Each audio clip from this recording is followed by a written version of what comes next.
ಇಂದೇ ಡೌನ್ಲೋಡ್ ಮಾಡಿ ಮತ್ತು ನಿಮ್ಮ ನೆಚ್ಚಿನ ಶೋಗಳನ್ನು ಆನಂದಿಸಿ. ಮಲ್ಲಿ, ಈಗ ಹೇಗಿದ್ಯಾ? ಆರಾಮಾಗಿದ್ಯಾ? ಏನೋ ಗೊತ್ತಿಲ್ಲ ಅದಕ್ಕೆ. ಆಗಾಗ ಎಲ್ಲ ನೆನಪಾಗ್ತೈತೆ. ಒಂದು 4 ಕಣ್ಣೀರು ಹಾಕಿ ನನಗೆ ನಾನು ಸಮಾಧಾನ ಮಾಡ್ಕೊಂಡು ಬಿಡ್ತೀವಿ.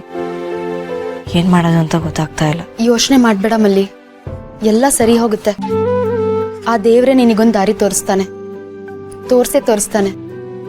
ಅದಕ್ಕೆ ನನ್ಕಿಂತ ಒಳ್ಳೆ ಉದಾಹರಣೆ ಬೇಕಾ? ನೋಡು, ಎಲ್ಲ ಕಳ್ಕೊಂಡಿದ್ ನನಗೆ ಅಣ್ಣ ಸಿಕ್ದ, ನೀವೆಲ್ರೂ ಸಿಕ್ಕಿದ್ರಿ. ಅದಕ್ಕಿಂತ ದೊಡ್ಡ ಪವಾಡ ಬೇಕಾ? ನನಗಾದಾಗೆ ನಿನ್ ಜೀವನದಲ್ಲೂ ಏನೋ ಒಂದು ಪವಾಡ ನಡೆಯುತ್ತೆ ಮಲ್ಲಿ. ಸುಖ ಶಾಶ್ವತ ಅಲ್ಲ ಅಂದ್ಮೇಲೆ ದುಃಖನೂ ಶಾಶ್ವತ ಅಲ್ಲ ಅಲ್ವಾ? ಆದಷ್ಟು ಬೇಗ ನಮ್ಮ ಹಳೆ ಮಲ್ಲಿ ನಮಗ್ ವಾಪಸ್ ಬೇಕು. ಅದ್ಗೆ ಹೇಳ್ತಿರ್ತಾರಲ್ವಾ ಮಾತಿನ ಮಲ್ಲಿ ಅಂತ, ಆ ಮಲ್ಲಿ. ಏನು ಲೇಡೀಸ್ ಇಬ್ರು ಏನೋ ಮೀಟಿಂಗ್ ಮಾಡ್ತಿರೋ ಆಗಿದೆ. ಏನಿಲ್ಲ ಪಾರ್ಥ, ಸಮಾಧಾನ ಮಾಡ್ತಿದ್ದೆ ಮಲ್ಲಿಗೆ. ಐನೋ, ಸಮಾಧಾನ ಮಾತುಗಳನ್ನ ಹೇಳೋದು ತುಂಬಾನೇ ಸುಲಭ, ಆದರೆ ಸಮಾಧಾನವಾಗಿರೋದು ತುಂಬಾನೇ ಕಷ್ಟ. ನನ್ಗನ್ಸಿದ್ದನ್ನ ನಾನು ಹೇಳ್ತೀನಿ, ಅದು ನಿಮ್ಗೆ ಸರಿ ಅನ್ಸಿದ್ರೆ ನೀವು ಅದನ್ನು ತಗೊಳ್ಳಿ. ಲೈಫಲ್ಲಿ ಎಲ್ಲದೂ ನಾವು ಅನ್ಕೊಂಡಾಗಿರೋದಿಲ್ಲ. ನಾವೇನೋ ಅನ್ಕೊಂಡಿರ್ತೀವಿ, ಬಟ್ ಏನೋ ಆಗ್ಬಿಡುತ್ತೆ. ಯಾವ ಕರ್ವಿಂಗಲ್ಲಿ ಏನು ಬರುತ್ತೆ ಅಂತ ಹೇಳೋದಕ್ಕಾಗೋದಿಲ್ಲ. ನಮಗೆ ಬೇಕೋ ಬೇಡವೋ ಆಕ್ಸಿಡೆಂಟ್ಸ್ಗಳು ಆಗ್ಬಿಡುತ್ತೆ. ನಾಟ್ ನೆಸೆಸರಿಲಿ ನಮ್ಮದೇ ಫಾಲ್ಟ್ ಇರಬೇಕು ಅಂತಿಲ್ಲ. ಮುಂದೆ ಬರ್ತಿರೋ ಮಿಸ್ಟೇಕ್ ಮಾಡಿದ್ರೂ ಆಕ್ಸಿಡೆಂಟ್ ಆಗುತ್ತೆ. ಈಗ ನಿಮ್ಮ ವಿಷಯದಲ್ಲಿ ಆಗಿರೋದು ಅದೇ. ನಿಮ್ದೇನು ತಪ್ಪಿಲ್ಲ, ಆದರೂ ನಿಮ್ಗೆ ಏಟಾಗಿದೆ. ಹಾಗಂತ ನಿಮ್ಮ ಪಾಲಿಗೆ ಎಲ್ಲದೂ ಮುಗ್ದೋಯ್ತು ಅಂತಲ್ಲ ಅರ್ಥ. ನೀವು ಹೋಗ್ಬೇಕಾಗಿರೋ ದಾರಿ, ನಿಮ್ಮ ಜರ್ನಿ ತುಂಬಾನೇ ಇದೆ. ಹೌದು ಚಿಕ್ಕದ್ಗೆ, ಕೆಲವೊಮ್ಮೆ ನನ್ನ ಲೈಫಲ್ಲಿ ಯಾವುದನ್ನ ಡೆಡ್ ಎಂಡ್ ಅಂತ ಅನ್ಕೊಂಡಿರ್ತೀವಿ, ಅದು ಡೆಡ್ ಎಂಡ್ ಆಗಿರೋದಿಲ್ಲ. ಆದ್ರೆ ಆಚೆನೂ ಒಂದು ದಾರಿ ಅಂತ ಇರುತ್ತೆ. ಬಿದ್ದಲ್ಲೇ ಎದ್ದು ಎಲ್ಲದನ್ನೂ ಕೊಡ್ಕೊಂಡು ನಿಮ್ಮ ಜರ್ನಿನ ಕಂಟಿನ್ಯೂ ಮಾಡ್ಬೋದಲ್ವಾ? ನೋಡಿ, ನಾನು ನಿಮ್ಗೆ ಉಪದೇಶ ಮಾಡ್ತಾ ಇಲ್ಲ, ಜಸ್ಟ್ ಪ್ರಾಕ್ಟಿಕಲ್ ಆಗಿ ಕೆಲವು ಮಾತುಗಳನ್ನ ಹೇಳ್ತಾ ಇದ್ದೀನಿ. ನಿಮ್ಮ ಪಾಲಿಗೆ ಯಾವುದು ಎಂಡ್ ಆಗಿಲ್ಲ. ಇನ್ಫ್ಯಾಕ್ಟ್ ನಿಮ್ಮ ಲೈಫಲ್ಲಿ ಏನಾದರೂ ಸ್ಟಾರ್ಟ್ ಮಾಡೋದಕ್ಕೆ ಇದು ಕರೆಕ್ಟ್ ಟೈಮ್ ಅಂತ ನಂಗೆ ಅನಿಸ್ತಾ ಇದೆ. ಹೌದು ಚಿಕ್ಕದ್ಗೆ, ನಿಮ್ಮನ್ನು ನೀವು ಪ್ರೂವ್ ಮಾಡ್ಕೋಬೋದು, ಏನಾದರೂ ಒಂದು ಅಚೀವ್ ಮಾಡ್ಬೋದು, ಹೊಸದಾಗಿ ಏನಾದರೂ ಒಂದು ಕಲಿಬೋದು, ನಿಮ್ಮನ್ನು ನೀವು ರೀಇನ್ವೆಂಟ್ ಮಾಡ್ಕೋಬೋದು. ಹೊಸ ಅವತಾರ ಎತ್ತೋದು ಅಂತ ಹೇಳ್ತಾರಲ್ಲ, ಆ ಥರ. ಈ ರಾಕೆಟ್ ಬಿಡಕ್ಕೆ ಬೆಂಕಿ ಬಿದ್ದಾಗಲೇ ಅದು ಮೇಲಕ್ಕೆ ಹತ್ತೋದು. ಇದು ನಮಗೂ ಅಪ್ಲೈ ಆಗುತ್ತೆ. ಲೈಫಲ್ಲಿ ನಾವು ಏಟ್ ತಿಂದಾಗಲೇ ನಮ್ಮಲ್ಲಿರೋ ಒಂದು ಪೊಟೆನ್ಷಿಯಲ್ ಏನು ಅನ್ನೋದು ನಮ್ಗೆ ಅರ್ಥ ಆಗೋದು. ನೀವು ನಿಮ್ಮ ಶಕ್ತಿ ಏನು ಅನ್ನೋದನ್ನ ತೋರಿಸಿ ಚಿಕ್ಕಕ್ಕೆ ಎದ್ದು ನಿಲ್ಲಿ. ಯಾರು ನಿಮ್ಮನ್ನು ಕಾಲು ಕಸದ ಥರ ಟ್ರೀಟ್ ಮಾಡಿದ್ರು, ನಿಮ್ಮನ್ನು ಹೆಂಡತಿ ಅಂತಲೂ ಕನ್ಸಿಡರ್ ಮಾಡದೆ ಇನ್ಸಲ್ಟ್ ಮಾಡಿದ್ರು, ಅವರು ಹೊಟ್ಟೆ ಉರ್ಕೊಂಡ್ಬಿಡ್ಬೇಕು. ಇಂಥ ಹೆಂಡತಿನ ಕಳ್ಕೊಂಡಲ್ಲ ಅಂತ ಆ ಥರ ಎದ್ದು ಬೆಳಿಬೇಕು ನೀವು. ಇದೇ ಮಾತನ್ನ ನಾನು ಹೇಳ್ತಿದ್ದೆ ಪಾರ್ಥ. ಹೌದು ಮಲ್ಲಿ, ನಿಂತರ ಅನ್ಯಾಯ ಆಗಿರೋ ಬೇರೆ ಎಷ್ಟೊಂದು ಹೆಣ್ಮಕ್ಳು ಇರ್ತಾರಲ್ಲ, ಅವ್ರಿಗೆ ನೀನು ಮಾದರಿ ಆಗ್ಬೇಕು. ನಿನ್ನನ್ನ ನೀನು ಆ ರೀತಿ ಬದಲಾಯಿಸ್ಕೋಬೇಕು. ನಿನಗೇಗೂ ವಿದ್ಯೆ ಇದೆ, ಅದಕ್ಕಿಂತ ಇನ್ನೇನ್ ಬೇಕು ಹೇಳು? ಅದೊಂದಿದ್ರೆ ಏನ್ ಬೇಕಿದ್ರು ಮಾಡ್ಬೋದು, ಏನ್ ಬೇಕಿದ್ರು ಸಾಧಿಸಬಹುದು. ನಿನ್ ಮನ್ಸು ಮಾಡಿದ್ರೆ ಏನ್ ಬೇಕಿದ್ರು ಸಾಧ್ಯ. ನಿನ್ ಓದನ್ನ ಇದೇ ರೀತಿ ಮುಂದುವರ್ಸು, ನೀನ್ ಸಾಧಿಸ್ತೀಯ.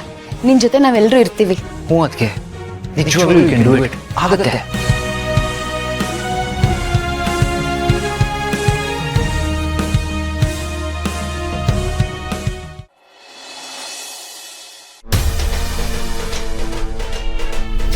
ಕಮಲಾ,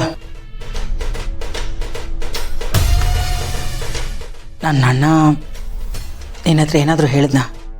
ಹ್ಞೂ ಮೇಡಮ್.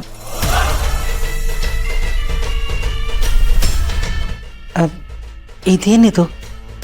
ಇದನ್ನ ಕುಡಿದ್ರೆ ಏನಾಗುತ್ತೆ? ಇದನ್ನ ಹಾಲಲ್ಲಕ್ಕೆ ಕುಡಿಸ್ತು ಅಂದರೆ ಅವ್ರ ದೇಹದಲ್ಲಿ ಏನೋ ಒಂಥರ ಆಗುತ್ತೆ. ಆಮೇಲೆ ಅವ್ರಿಗೆ ಏನಾಗುತ್ತಂತ ಅವ್ರಿಗೆ ಗೊತ್ತಾಗಲ್ಲ. ಕೊನೆಗದು ಕಾಮಲೆ ತಿರುಗುತ್ತೆ.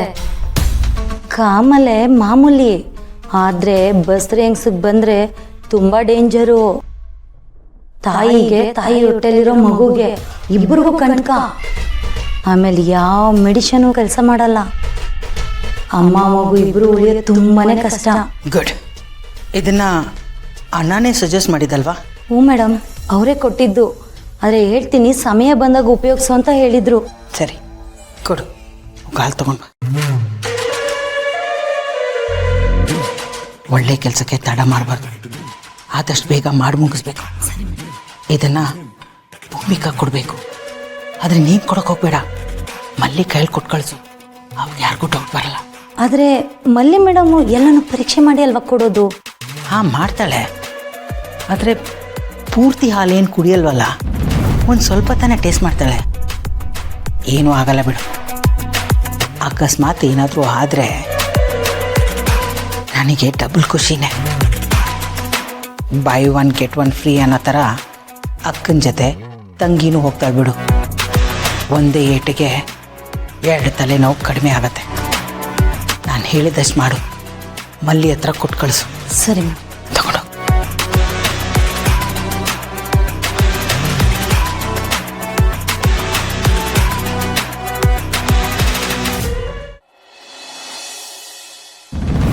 ಮ್ಯಾಮ್, ಭೂಮಿಕಾ ಮ್ಯಾಮ್ಗೆ ಹಾಲು. 1 ನಿಮಿಷ.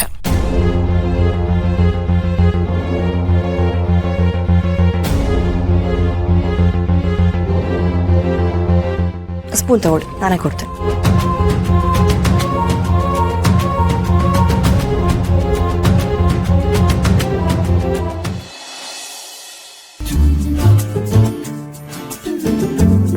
ಹಲೋ ಮೇಡಮ್, ಆಯ್ತು ಬಿಡ್ರಿ, ಎಲ್ಲ ಪಕ್ಕಕ್ಕೆ ಇಟ್ಟಿದ್ದೀನಲ್ಲ, ಇನ್ನು ಯಾಕೆ ಮುಖ ಊದಿಸ್ಕೊಂಡಿದ್ದೀರಾ? ಇಲ್ಲಿ ನೋಡ್ರಿ, ಇಲ್ಲಿ ಭೂಮಿಕಾ, ಅರೆ ಇಲ್ಲಿ ನೋಡ್ರಿ, ಇಲ್ಲಿ ನೋಡ್ರಿ, ಇಲ್ಲಿವರೆಗೂ ಅದೇನೇ ವಿಷಯ ಇರಲಿ, ನನ್ನ ನಿರ್ಧಾರನೇ ನಿಮ್ಮ ನಿರ್ಧಾರ, ನಿಮ್ಮ ನಿರ್ಧಾರನೇ ನನ್ನ ನಿರ್ಧಾರ ಅನ್ನೋ ಥರ ಇದ್ವಿ. ಈ ಮಗು ವಿಚಾರದಲ್ಲಿ ಯಾಕೆ ಇಷ್ಟೊಂದು ಹಠ ಮಾಡ್ತಾ ಇದ್ದೀರಾ ನೀವು? ಸೇಮ್ ಟು ಸೇಮ್ ನಾನು ಅದನ್ನೇ ಹೇಳ್ತಿದ್ದೀನಿ. ನೀವ್ ಯಾಕೆ ಹಠ ಮಾಡ್ತಿದ್ದೀರಾ ಅಂತ. ಓಕೆ ಬಿಡ್ರಿ, ಫೈನಲಿ ಒಂದು ಮ್ಯೂಚುವಲ್ ಅಂಡರ್ಸ್ಟ್ಯಾಂಡಿಂಗ್ ಬಂದ್ಬಿಡೋಣ. ಇದೊಂಥರ ನಮ್ಮಿಬ್ಬರ ಮಧ್ಯೆ ಪೀಸ್ ಟ್ರೀಟಿ ಇದ್ದಾಗೆ. ಇನ್ಮೇಲೆ ನಾವು ಮಗು ವಿಷಯದಲ್ಲಿ ನ್ಯೂಟ್ರಲ್ ಆಗಿದ್ಬಿಡೋಣ, ಓಕೆನಾ? ಮಗು ಯಾವುದೇ ಆಗಲಿ, ನಮ್ಮ ಮುಖದಲ್ಲಿ ನಗು ಇದ್ರೆ ಸಾಕು ಅಂತ ಸಮಾಧಾನ ಮಾಡ್ಕೊಂಬಿಡೋಣ, ಓಕೆನಾ? ಹೆಣ್ಮಗು ಆದ್ರೆ ನನಗೆ ಖುಷಿ. ನೋಡಿ ಮತ್ತೆ ಪೂರ್ತಿ ಹೇಳೋದು ಕೇಳಿಸ್ಕೊಡ್ರಿ. ಈಗ ಹೆಣ್ಮಗು ಆದ್ರೆ ನನಗೆ ಖುಷಿ ಆಗುತ್ತೆ, ಅದನ್ನ ನೋಡಿ ನೀವು ಖುಷಿ ಪಡಿ. ಗಂಡು ಮಗು ಆದ್ರೆ ನಿಮಗೆ ಖುಷಿ ಆಗುತ್ತೆ, ನಾನು ಅದನ್ನ ನೋಡಿ ಖುಷಿ ಪಡ್ತೀನಿ. ಒಟ್ಟಿನಲ್ಲಿ ನಾವಿಬ್ರು ಖುಷಿಯಾಗಿರೋಣ, ಒಪ್ಪಂದ ಓಕೆನಾ? ಓಕೆ. ಡೋಂಟ್ ವರಿ ಬಿಡ್ರಿ. ಈ ಸತಿ ಹೆಣ್ಮಗು ಆದ್ರೆ ಮುಂದಿನ ಸತಿ ಗಂಡು ಮಗು ಆಗುತ್ತೆ, ಈ ಸತಿ ಗಂಡಾದ್ರೆ ಮುಂದಿನ ಸತಿ ಹೆಣ್ಮಗು ಆಗುತ್ತೆ.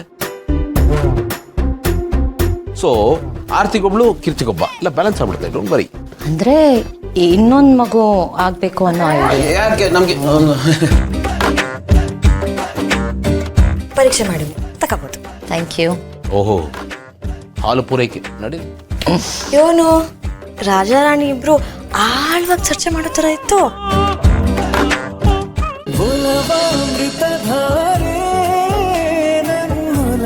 ಅಮೃತಧಾರೆ